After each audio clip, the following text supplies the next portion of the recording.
Dear students, hi, how are you? I think you are all following the classes every day. So, in our last class, as I told you, our phases of Indian national movement we have completed. The topic has been concluded.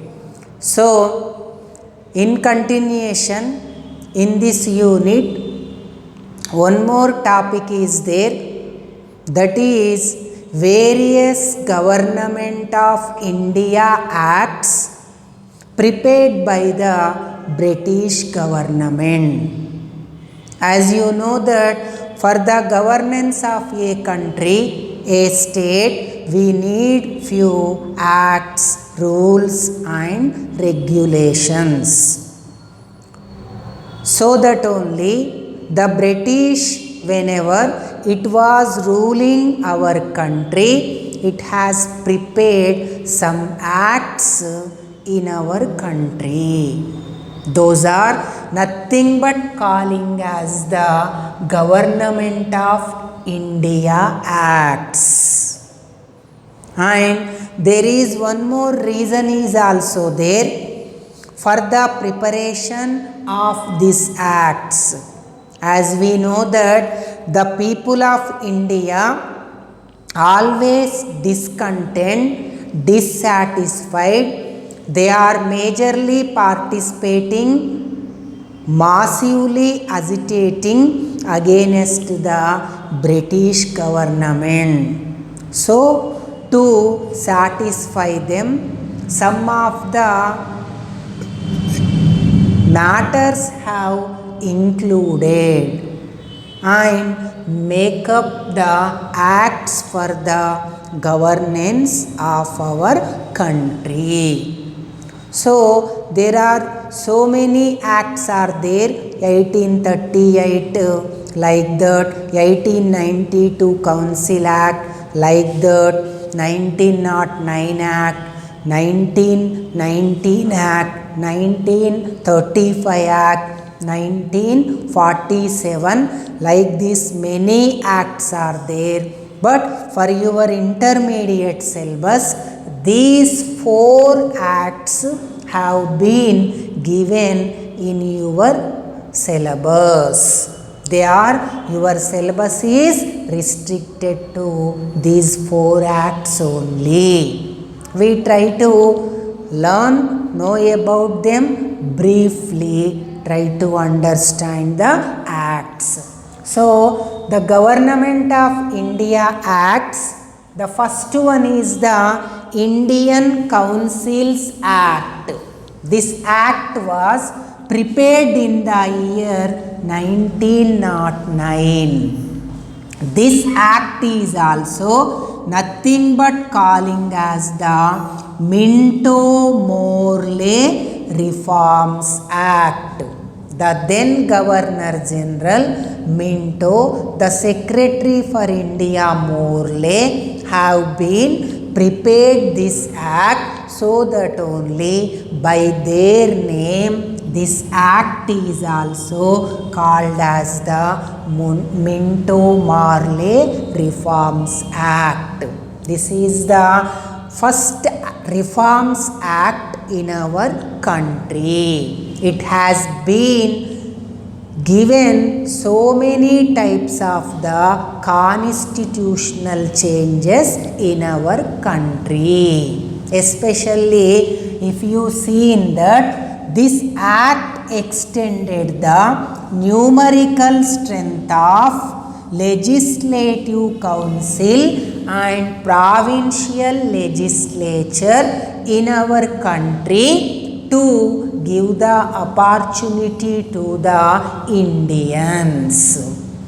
Provincial legislature means nothing but state legislatures. Not only that, by this act, the legislatures have provided few powers, or they can have a chance to discuss the budget, they can question and they can also ask the supplementary questions on questions also. In this way, the legislators got the power of the budgetary discussion. This is one important one. And special electorates, it is another thing. That means this act has been provided communal electorates based on the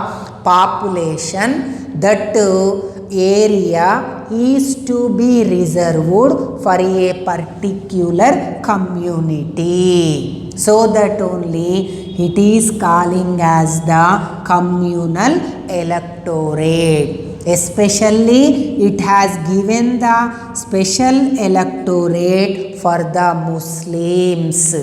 This is one of the important point have been created in the 1909 Act by the Britishers to strengthen their policy, that is divide and rule. This is one of the criticism issue in this act also.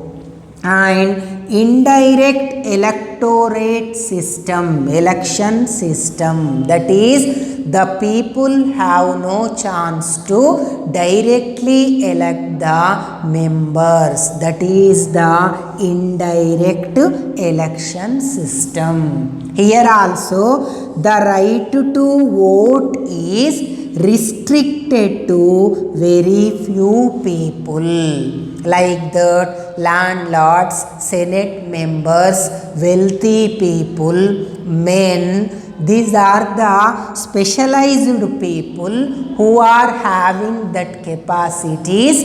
They can only have a chance to participate in the voting. This is all about the Indian Councils Act 1909. But by this act, Indians were not satisfied, because this act has been provided the freedom to discussion of budget, but that practically become impossible to the Indian legislators. It is one of the cause. The next cause is the communal electorates. As I told you, it created some special communal electorates. Because of these few electorates, the British wanted to divide and rule our India.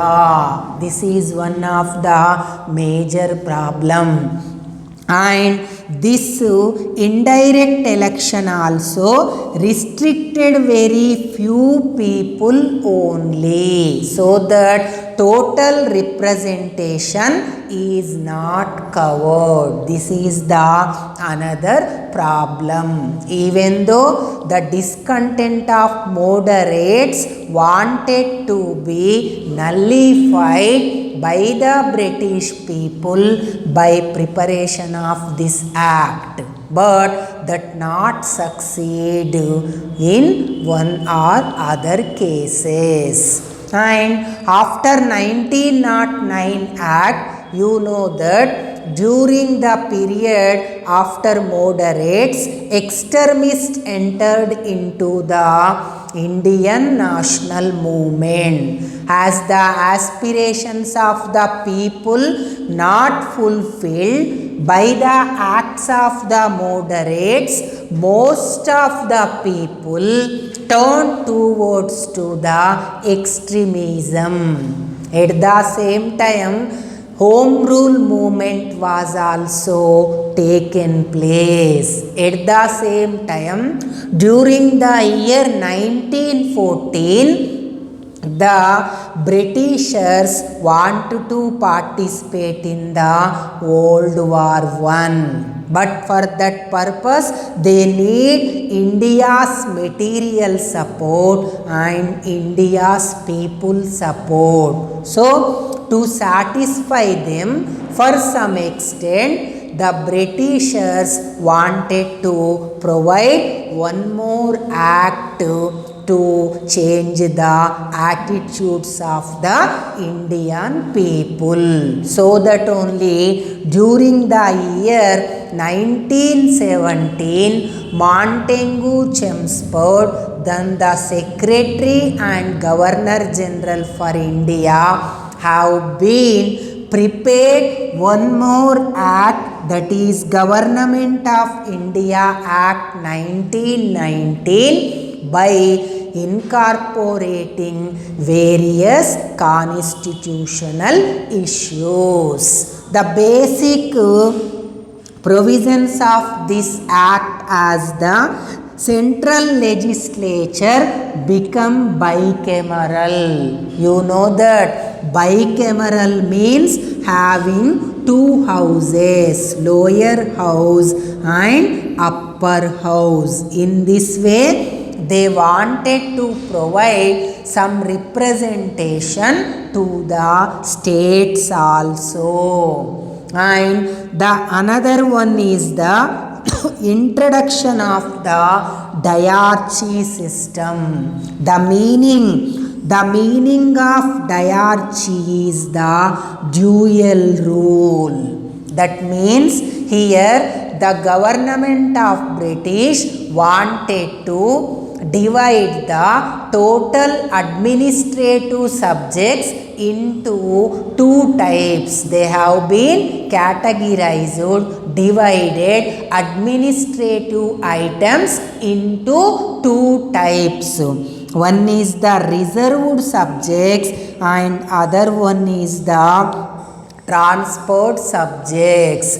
Reserved subjects are most important subjects like that of the finance and law. They are under the British ministers, whereas these transport subjects are less important local subjects. They are under the Indian ministers. Here also the Britishers done one more negative step towards to Indian ministers. Even though they have the power over these transport subjects, they are ultimately responsible to the governor and legislature. In this way, they try to control the Indian ministers. And here the British government take one more step forward. In 1909 Act, it only provided the electorates to the Muslims. But in 1919 Act, again it provided special electorates to the Sikhs, Anglo-Indians and Christians and Europeans. In this way, it is totally divided the electorates for its benefit. And next one, the British government under this act established a statutory commission in the name of the Simon Commission to look into the activity, operation of the Councils of India Act 1919. This is all about Government of India Act. So students, in our today's class, we discussed Act of 1909 and Act of 1919. In our next class, we are going to discuss about the GOI Act 1935 and India's Independence Act 1947. So, in our next class, we are going to conclude this small topic. Thank you.